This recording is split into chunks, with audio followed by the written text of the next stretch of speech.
बहन अपने भाई के हाथों में एक रक्षा सूत्र बांधकर भाई से एक प्रतिज्ञा लेती है। ब्राह्मण, साधु, संत और बहन बेटी, ये तीन काल का हरण करती है, इसलिए इन तीनों की महत्वता। जब ये राखी जो बनती है ना, ये रक्षा सूत्र जो तुमने बांधा है, जो मोली जो बांधते हैं, कलेवा जो बांधते हैं, ये रक्षा।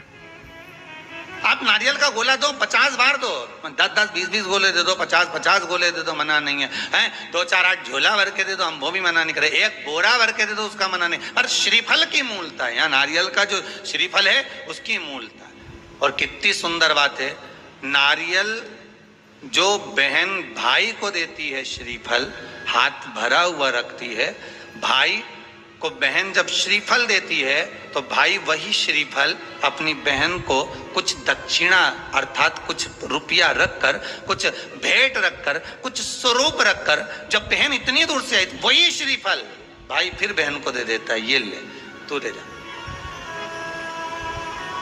तू रख ले। पर बहन उस श्रीफल को लेकर नहीं जाती है, बहन क्या कहती है, नहीं नहीं तुझे रखना पड़ेगा, तू रख। तो दो चीज में से जब श्रीफल भाई भेंट रख कर देता है अपनी बहन को, तो बहन श्रीफल वहीं भाई के घर छोड़ देती है, भेंट का कुछ भाग लेकर चल देती है। ये बहन का प्रभाव। रक्षा सूत्र को लोगों ने बिगाड़ दिया आज के जमाने में, तो रक्षाबंधन का भी महत्व लोग नहीं जानते कि कैसे रक्षा सूत्र बनना चाहिए, कैसे रक्षाबंधन होना चाहिए, उसका भी विशेष महत्व होता है भाई, उसकी भी मूलता होती है। और एक बात कहूंगा आज रक्षाबंधन पर, आपको अच्छी लगे तो आप स्वीकार करना, ना लगे तो आप छोड़ देना। वैसे भी सीवर वाला महाराज ताड़ी ताड़ी बोले ही बोले है, उसमें क्या दिक्कत, तो बोलने में तो कोई पीछे हटूंगा नहीं। एक निवेदन आप सबसे करूंगा, आपको अच्छा लगे अपने जीवन में उतारिएगा, ना लगे कोई बात नहीं, छोड़ दीजिएगा, पर उतारना जरूर। बहन से प्रॉपर्टी के चक्कर में कितना भी झगड़ा चल रहा हो, बहन का भाई से एक मकान के चक्कर में कितना भी झगड़ा चल रहा हो, संपदा के चक्कर में कितना भी झगड़ा चल रहा हो, तो भी निवेदन करूंगा, बहन और भाई तुम खूब लड़ो प्रॉपर्टी और जमीन के लिए, पर रक्षाबंधन के दिन कम से कम एक दूसरे के नहीं भी जाओ तो फोन लगाकर जीजी और बहन भाई से, भाई बहन से एक बार तो बात कर लो, क्योंकि धन अपनी जगह रह जाएगा साहब, वहां धन नहीं जाने वाला, आपका व्यवहार जाने वाला, आपका प्रेम जाने वाला। माना उसने कुछ भी करा हो, अदालत में केस लगा दिया हो, 25 केस चल रहे हो अदालत में, 50 बार तुम्हें पेशी पर जाना पड़ रहा हो, 50 बार झगड़े हो गए, 50 बार तलवार लेकर खड़े हो गए, डंडे लेकर खड़े हो गए, एक दूसरे को मारने को तैयार हो गए, पर निवेदन है, एक माता के गर्भ से तुम जन्मे हो, कम से कम उस माता के दूध का फर्ज अदा करो। और एक बार कितना भी झगड़ा हुआ हो, इस आस्था चैनल के माध्यम से आज रक्षाबंधन के दिन भले राखी बंधवाओ मत बंधवाओ, पर एक फोन लगाकर तो पूछ लो, जीजी कैसी है, कब आएगी बता, या बहन भाई को कह दे रे कैसा है, भूल गया क्या मुझे, भाई भी कह दे, लड़ाई की बात मत करना, आज के दिन बस प्रेम की बात करना कि कम से कम बहन का फोन तो आया। मेरा मन कहता है, मेरा दिल कहता है कि शायद दिवाली पर जितनी आतिशबाजी नहीं हुई होगी, उतनी आतिशबाजी आपके दिल में होगी कि जिससे केस चल रहा है वो फोन लगाकर पूछ रहा है कि भाई ने पूछा बहन से, बहन ने पूछा भाई से, कैसे हो, भाभी से बात कर लो, थोड़ा बच्चों से बात कर लो। माना अदालत में देखा जाएगा, लड़ाई झगड़े सब होंगे, सब कुछ होगा, कौरव और पांडवों की कथा तो देखो रे कितनी सुंदर है,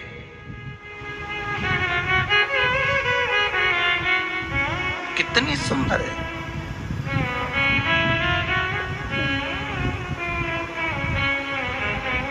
पांडवों की बहन सुभद्रा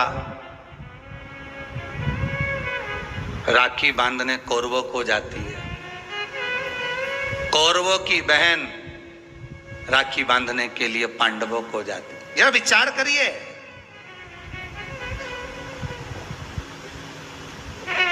क्या युद्ध के मैदान में लड़े नहीं, क्या युद्ध के मैदान में मरे नहीं, युद्ध अपनी जगह पर है।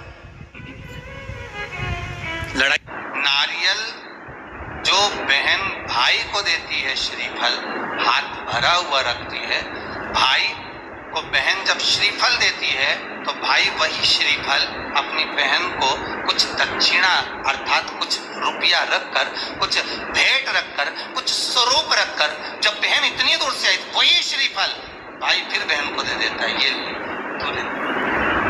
कम से कम एक दूसरे के नहीं भी जाओ तो फोन लगाकर जीजी और बहन भाई से, भाई बहन से एक बार तो बात कर लो, क्योंकि धन अपनी जगह रह जाएगा साहब, वहां धन नहीं जाने वाला, आपका व्यवहार जाने वाला। आपका आज रक्षाबंधन के दिन भले राखी बंधवाओ मत बंधवाओ, पर एक फोन लगाकर तो पूछ लो जीजी कैसी है, कब आएगी बता, या बहन भाई को कह दे रहे कैसा है, भूल गया क्या मुझे। ब्राह्मण, साधु, संत और बहन बेटी, ये तीन काल का हरण करती है, इसलिए इन तीनों की महत्वता। रक्षा सूत्र के रूप में बहन अपने भाई के हाथों में एक रक्षा सूत्र बांधकर भाई से एक प्रतिज्ञा लेती है कि आप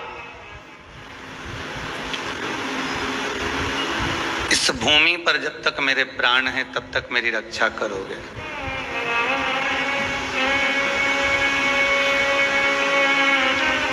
कोई बहन अपने भाई के ऊपर कोई बीमारी नहीं देख सकती, कोई रोग नहीं देख सकती, और ना भाई बहन को रोगग्रस्त देखना चाहे। रक्षाबंधन के पहले अपनी अपनी ननंद के पास जरूर लगाओ और फोन लगाकर बोलो जीजी कब आएगी तू, सुन साड़ी माड़ी लेकर मत आना, या अलमारी भरी पड़ी है मेरी साड़ियां पहन लेना। क्यों, किस लिए, कारण क्या है, क्यों। माता लक्ष्मी जी ने जाकर राजा बलि की धर्म पत्नी के वस्त्र को क्यों लिया था। लक्ष्मी जी के भाई हैं राजा बलि, क्यों लिया, ऐसा वस्त्र में क्या था, क्यों कहा जाता है जीजी मेरी साड़ी पहन लो, क्यों भाभी कहती है ननद से लो मेरी साड़ी पहन लो, लो मेरी साड़ी पहन लो, क्यों कहती है। तीन काल को हरने वाले होते हैं। पहले नंबर पर संत, ब्राह्मण, साधुजन, गुरुजन जब तुम्हारे दरवाजे पर आते हैं तुम्हारा काल हर लेते हैं। दूसरे नंबर पर है गौ माता, गाय को जब हम रोटी देते हैं गौ माता हमारे काल को हर लेती है। तीसरे नंबर पर है बहन बेटी, जब हमारे यहाँ आती है और हम कह देते हैं जीजी ये मेरी साड़ी है पहन लो, घर से साड़ी लेकर मत आना, जब हम उसको साड़ी पहनने को दे देते हैं तो एक ननन बहन बेटी ऐसी होती है जो अपने भाई के घर के काल को भी हर लेती है, वो बहन बेटी होती है। पर आप में से कई माताएं ऐसी भी